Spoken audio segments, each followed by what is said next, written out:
bueno muchachos, entonces hoy vamos a hacer en el laboratorio la determinación de la constante del producto de solubilidad de manera experimental. Para esto, el primer propósito nuestro es determinar la solubilidad molar de un compuesto que sea de solubilidad limitada. En este caso vamos a trabajar hoy con hidróxido de calcio.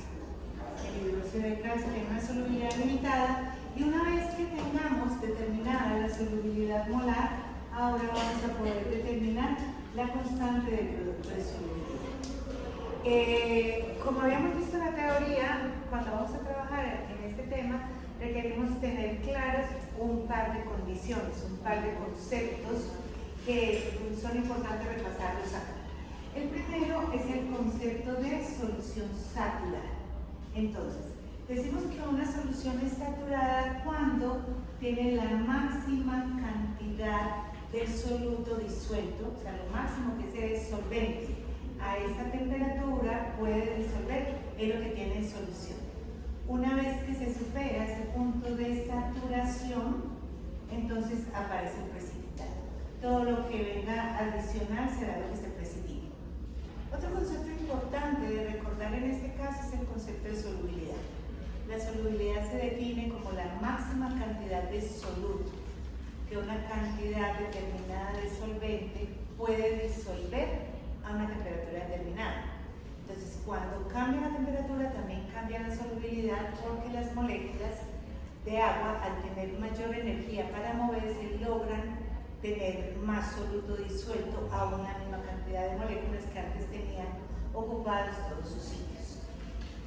La solución saturada estará conformada entonces por lo que hay por encima del precipitado, ¿cierto? Entonces aquí tendremos la solución saturada y el equilibrio justamente ocurre entre el sólido que no se ha disuelto, el sólido que tenemos en este caso, que sería nuestro hidróxido de calcio acá, que entra en equilibrio con los iones en solución. Esto es lo que nos da esa condición de equilibrio.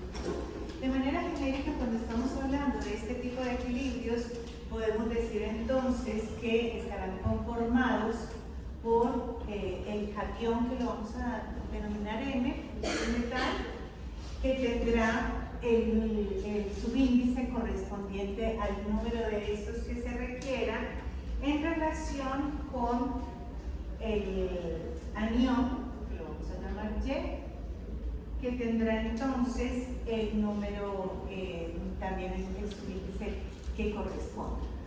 Cuando nosotros estamos hablando de un sólido definido de esta manera, vemos que efectivamente, si es un sólido insoluble, entrará en equilibrio. Esa disolución se dará de la manera que estamos presentando acá, y en ese caso fíjense que el subíndice del catión pasa a ser su coeficiente estequiométrico, ¿sí?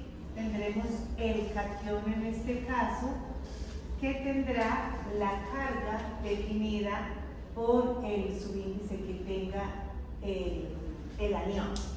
Ahí nos da la combinación perfecta, porque eso lo que conforma es una unidad fórmula. Recuerden que en los compuestos es indispensable que los cationes y los aniones se combinen en una proporción tal que se neutralicen. Eso es lo que estamos buscando. Y va a salir entonces el anión, que tendríamos acá entonces Z cantidad de los aniones que tendrán entonces la carga negativa dada de esta manera. Para el propósito que tenemos hoy dentro de nuestra práctica, vamos a utilizar como sólido insoluble el hidróxido de calcio. Fíjense que lo que vamos a ver es que tiene esta misma forma, lo vamos a plantear de esta manera.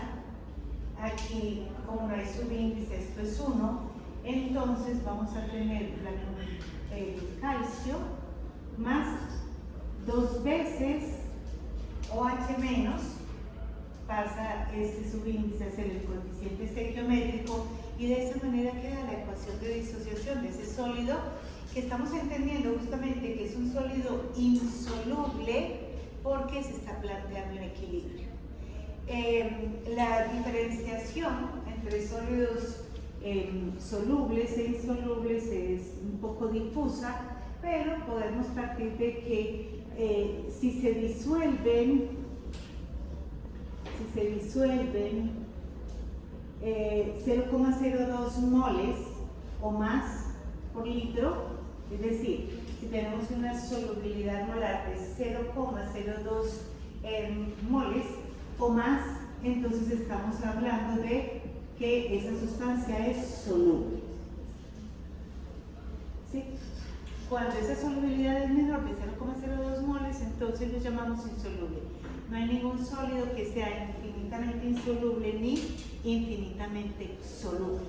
Siempre se disuelve un poco y ese es el límite que tenemos para definir esto, ¿sí? 0,02 moles por litro.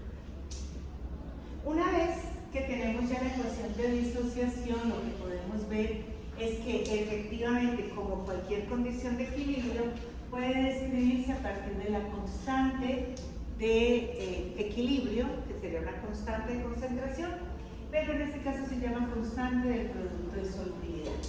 La constante del producto de solubilidad quedará definida entonces por el producto de la concentración del calcio por la concentración del hidróxido elevado a su respectivo coeficiente estequiométrico en la ecuación de disociación. Si lo que estamos definiendo es la solubilidad molar, que será lo primero que definamos, entonces tendríamos aquí una solubilidad molar por estequiometría, tendríamos una solubilidad molar y aquí tendríamos dos veces esa solubilidad molar.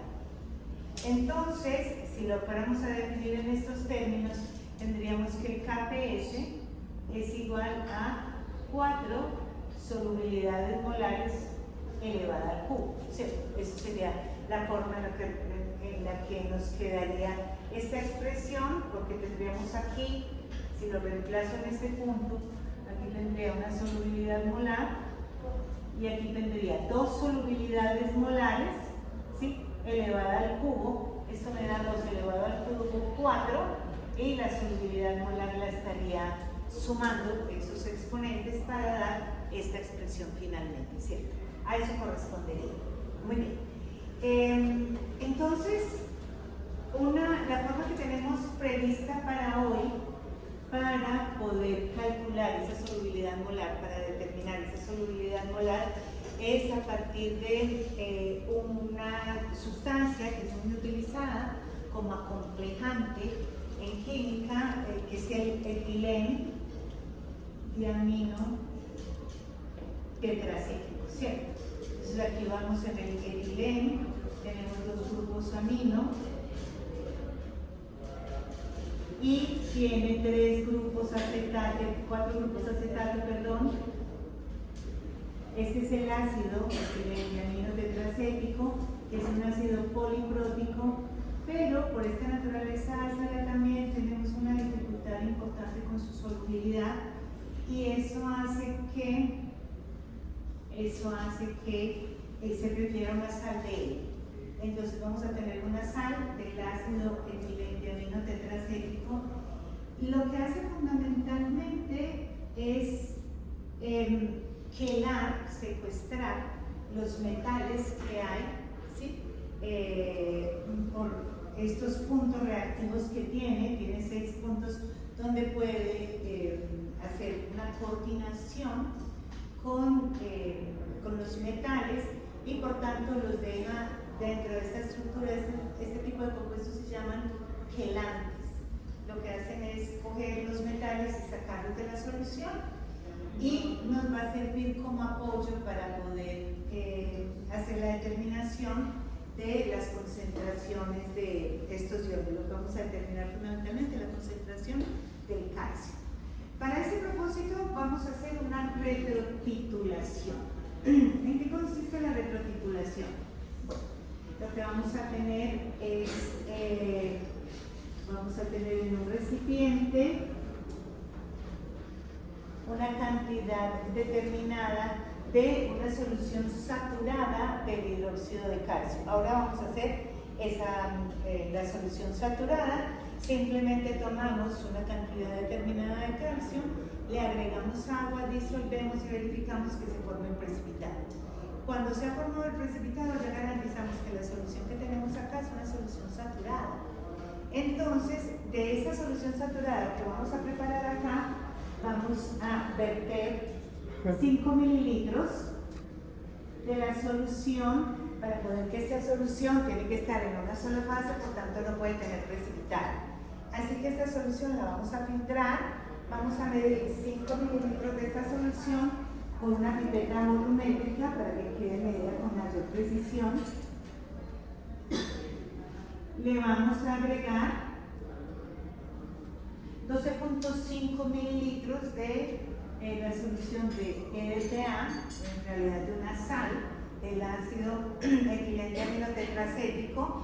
En estos puntos es donde nos queda la condición para que se forme la sal, ¿sí? Este ácido lo podemos definir como H4Y porque tiene 4 puntos reactivos en esta parte, 4 hidrógenos que van a salir y eso nos va a permitir entonces que quede con estos puntos activos. De la solución de EDTA que la vamos a preparar 0,02 molar, vamos a tomar 12,5 mililitros, se va a medir con una pipeta también y se van a verter al RME. Este EDTA lo vamos a tener 0,02 molar. ¿Sí? Los 5 mililitros que vamos a agregar en este caso es de la solución de hidróxido de calcio saturada.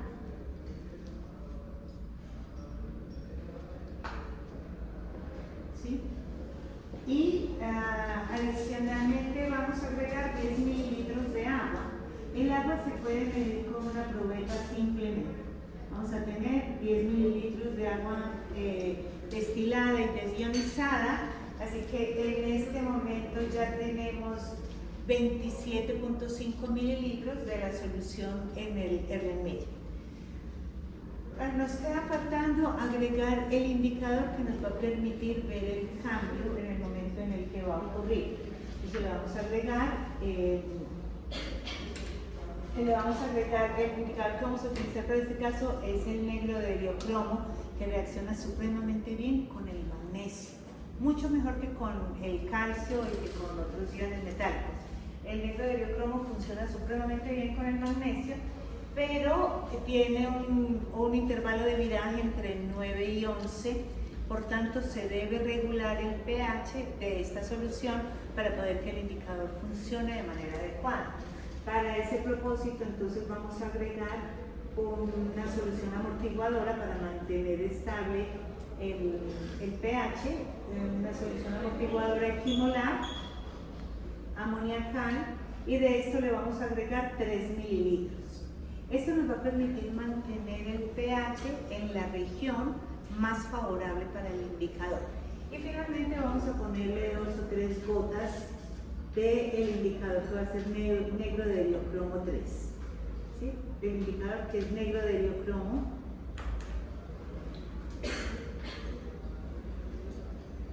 Cuando el indicador se adiciona en esta solución, lo que vamos a ver es que se va a observar un color azul, ese es el color característico, cuando están en este pH y en esta condición.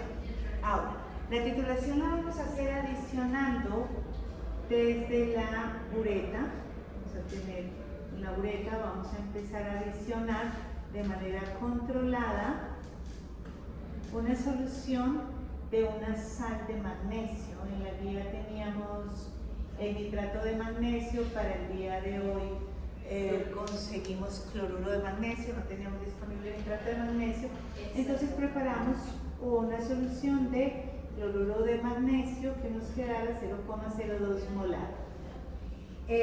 Al ir adicionando esta cantidad, o sea, al ir adicionando el magnesio gota a gota, el magnesio se va a quelar también con el exceso de EDTA que tenemos. Aquí tenemos unos sitios que ya se ocuparon con el calcio, pero ponemos el EDTA en exceso para que otros sitios de ese EDTA puedan ser ocupados por el magnesio. Cuando ya tengamos el volumen, entonces, que se gastó la titulación, en la que vamos a ver que el viraje es de azul, el viraje es de un color azul, ¿sí? Azul brillante, va a virar de azul brillante a rojo vivo. En el momento en que ocurra el viraje de color, pues eso lo que nos está indicando es el punto final de la titulación. Ahí vamos a parar, verificamos este volumen y lo vamos a considerar, ¿sí? Ahora, eso es lo que vamos a hacer en principio. ¿Qué tenemos entonces en este caso para nuestros cálculos? Entonces tenemos el volumen del EDTA, que recuerden que de esto vamos a tener 12.5 mililitros, ¿sí? Tenemos la concentración del EDTA. Esa concentración en la que tenemos preparado el EDTA es 0,02 molar. Tenemos el volumen del cloruro de magnesio, ¿sí? Cloruro de magnesio, que es lo que nos vamos a gastar acá. Este es el que se mide por la titulación. Este dato lo vamos a tener de la titulación. Y tenemos también la concentración del cloruro de magnesio, que es un dato que tenemos por la preparación de la solución, que también es 0,02 molar. ¿Sí? Vamos a tener una concentración 0,02 molar.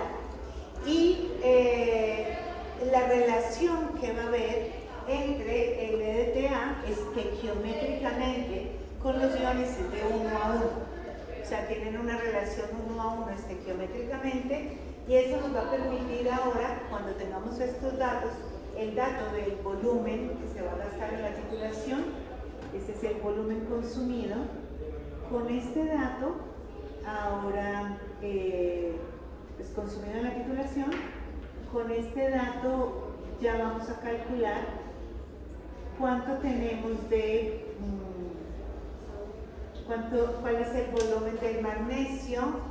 Vamos a tener cuál es el volumen, la concentración la conocemos, tenemos estos otros dos datos, y con esta relación estequiométrica vamos a calcular entonces de todas las moles disponibles que tenemos de EDTA, cuántas corresponden al magnesio, y la diferencia entre estas nos va a dar entonces con a cuántas corresponde el calcio, ¿sí?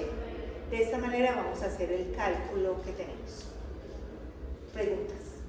Entonces vamos a preparar siquiera 20 mililitros de la solución saturada de hidróxido de calcio. Esta no tiene que ser en realidad una cantidad pues medida de una manera fija. Lo que sí debe hacerse es con agua destilada desionizada, porque el agua regularmente tiene estos iones. Del agua potable regularmente tiene estos iones. Entonces vamos a poner el agua y empezamos a agregar el hidróxido de calcio. Agregamos un poco del hidróxido de calcio y muy rápidamente vamos a tener dificultad para que se solubilice.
10 mililitros de agua, que no tiene que ser medida con mucha precisión, ¿sí? No tiene que ser medida con gran precisión, con esta no tenemos mucho problema. 3 mililitros de la solución amortiguadora, mililitros de la solución amortiguadora equimolar amoniacal. Vamos con 3 mililitros con una pipeta graduada de 5 mililitros. ¿Sí? Para mantener regulado el pH. Este es para poder mantener el pH regulado. Lo vamos a adicionar. Y ya ahí tenemos toda nuestra solución a titular. Quedamos pendientes solamente del indicador, de agregar el indicador. Cuando agreguemos el indicador vamos a ver el color que estamos esperando, ¿sí? Debemos tomar la temperatura. Ahora le vamos a tomar la temperatura a la solución para ver cuál es la temperatura que tenemos y vamos a agregar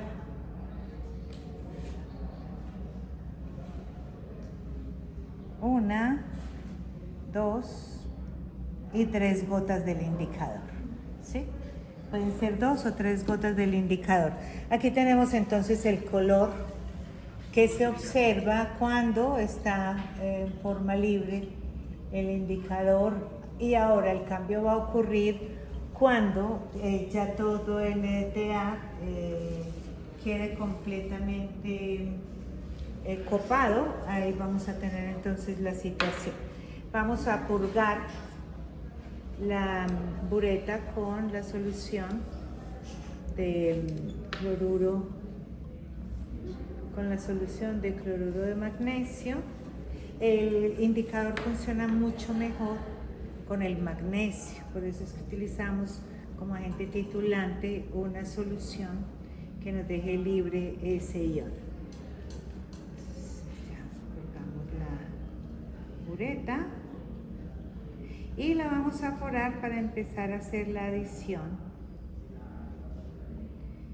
del cloruro de magnesio, de la sal de magnesio, a la solución.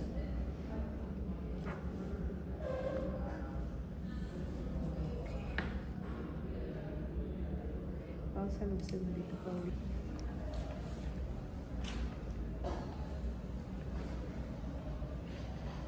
Ya tenemos aforada correctamente la bureta. La bureta y vamos a empezar a adicionar entonces el agente titulante, esta ruta.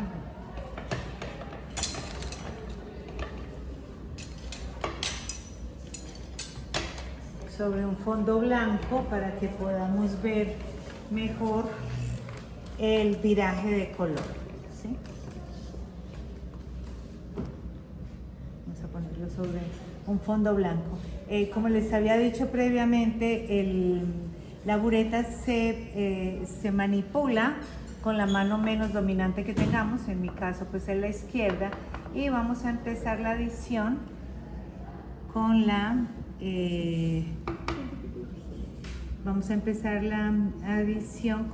la solución titulante, el agente titulante, que en este caso es el magnesio.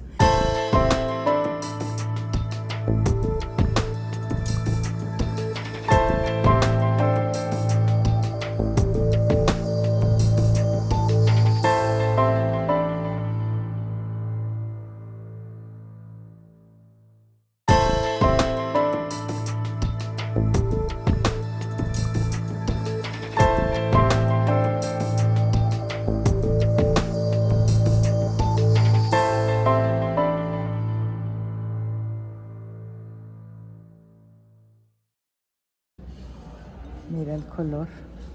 Ahí cambió. Ahí cambia.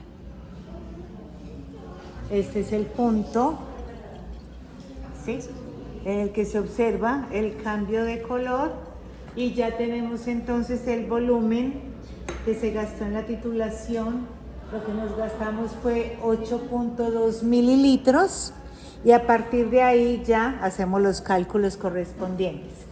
Ahora, cualquiera de ustedes, el que quiera hacerlo, puede repetirlo, tenemos todo, podemos hacer la verificación de ese dato, pero ese es el punto que tenemos. Entonces, este es el punto final de la titulación, ¿sí? No soy de rojo, vino, soy de morado, pero bueno. Entonces, ya tenemos el volumen gastado. Paulita, mírame acá, por favor. 8.1 más o menos. Ok, las milimoles de etilendiamino, del acetilendiamino tetracético totales, todas las que tenemos, corresponderá, como decíamos, al volumen por la molaridad. Estas serían las totales. Esto sería igual entonces a el volumen, que fueron 12,5 mililitros de una solución en la que en 1 mililitro teníamos 0,02 milimoles. Con eso tenemos en principio cuáles son las milimoles totales de EDTA, son 0.25 milimoles. Esto es para el total que tenemos, ¿cierto? Ahora vamos a ver, las que nosotros titulamos fueron las milimoles, las que acabamos de hacer con el volumen nuestro de EDTA, que están en exceso. Las que están en exceso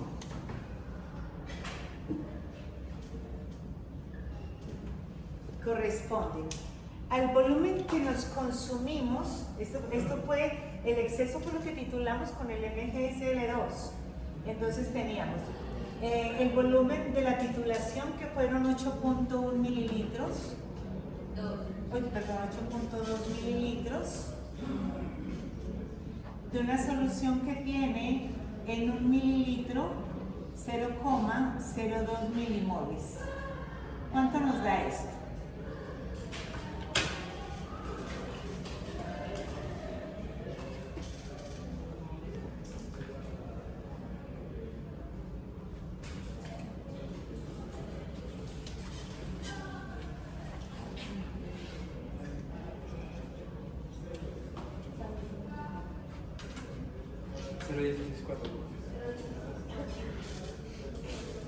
Ok, 0,164 milimoles. Entonces, la diferencia entre estas, decíamos que eran las que reaccionaron inicialmente con el calcio. Estas en exceso fueron las que reaccionaron con el magnesio, por eso tomo el volumen de la solución de magnesio que gasté, y estas fueron entonces las que reaccionaron con el calcio. Esto sería igual a 0,25 milimoles menos 0,164 milimoles, que fueron las que se gastaron en ese caso. Eso me da 0,086 milimoles, que fueron las que reaccionaron. Para poder saber entonces, si fuéramos a hacer de manera muy organizada las milimoles de calcio, en este caso entonces tendríamos que son 0,086 milimoles, que son estas eran las moles de EDTA, ¿cierto? Milimoles de EDTA, que fueron las que calculamos aquí, y consideramos que por cada milimol de EDTA tengo una milimol de hidróxido de calcio, tengo una milimol de calcio, perdón, tengo una milimol de calcio, que es el que en realidad crea la LDTA, y por cada milimol de calcio tengo 1 milimol de hidróxido de calcio. Esto en realidad sabemos por la estequiometría que tenemos una relación 1 a 1, entonces realmente no es tan complicado. Esto me da entonces 0,086 milimoles de hidróxido de calcio. Una vez que tengo ya la concentración, los milimoles de hidróxido de calcio, ahora puedo calcular cuál es la solubilidad molar, cuál es la concentración que tenía, que en este caso es solubilidad molar del hidróxido de calcio, que sería igual a 0,086 milimoles respecto a 5 mililitros, que fue el volumen que tuvimos, que tomamos de la solución saturada, ¿recuerdan? Eso me da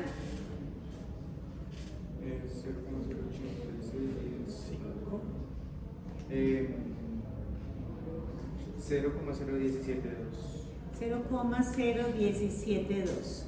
Esa es la concentración que voy a tener en esa solución saturada de hidróxido de calcio. Ahora, una vez que tengo este dato, ya puedo calcular KPS. Ya puedo calcular entonces KPS a partir de esta disociación. Si esa es la solubilidad molar, entonces lo que tenemos es justamente la disociación del hidróxido de calcio, que lo habíamos visto previamente. Se disocia en equilibrio como calcio más 2 más 2OH menos. De esto tenemos la solubilidad molar 0,0172, así que de calcio hay 0,0172 y de hidróxido hay 0,0344. 0,344. Ya tengo estos valores. Este es este valor multiplicado por 2 por la estequiometría que tengo de la disociación. Y ahora pues tan solo queda determinar KPS, que sería igual entonces a la concentración de calcio por la concentración de OH menos elevada al cuadrado. KPS sería igual a 0,0172 por 0,0344 elevado al cuadrado, y el valor que nos dé esto lo vamos a considerar, lo vamos a analizar en función de qué. El valor de KPS teórico, el que está reportado en la tabla, para el hidróxido de calcio,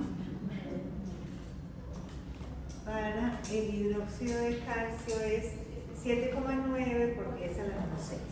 Salió 2,03 por 10 a la menos 5. 2,03 por 10 a la menos 5.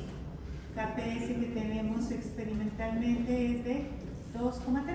2,03 por 10 a la menos 5. 2,03 por 10 a la menos 5. Ya ahí tendríamos que empezar a tratar de argumentar por qué no nos dio el valor que está reportado en la literatura. Si ustedes se fijan, 2,03 por 10 a la menos 5 es muy parecido a 10 a la menos 6. Realmente tenemos una desviación que se puede atribuir a la diferencia de la temperatura. ¿Sí? Podría deberse a la diferencia de la temperatura. Podríamos hacer algunas cosas para mejorar la determinación. Primero, pues hay que repetir efectivamente los valores para ver si este valor sí se nos repite, si es reproducible. Esto nos puede cambiar un poco los cálculos. También podemos estandarizar el EDTA, porque lo tenemos preparado en teoría 0,02 molar, pero puede que no. La solución que hicimos del cloruro de magnesio fue con un cloruro de magnesio tetrahidratado. Hexahidratado. Se hicieron los cálculos correspondientes, pero habría que ver, o sea, podríamos precisar las concentraciones utilizadas durante toda la determinación y puede ser que este valor se nos acercara un poco más. ¿Sí? Entonces, para poder justificar las diferencias entre el valor experimental, el que tenemos reportado en la literatura, el valor experimental y el que tenemos reportado en la literatura, hay que verificar cuál es la temperatura en la que estamos midiendo, haciendo nuestra determinación. La mínima escala de medida es de 1 grado centígrado, ahí estamos en 22. Ahí estamos en 22 grados centígrados. Ok, mi vida.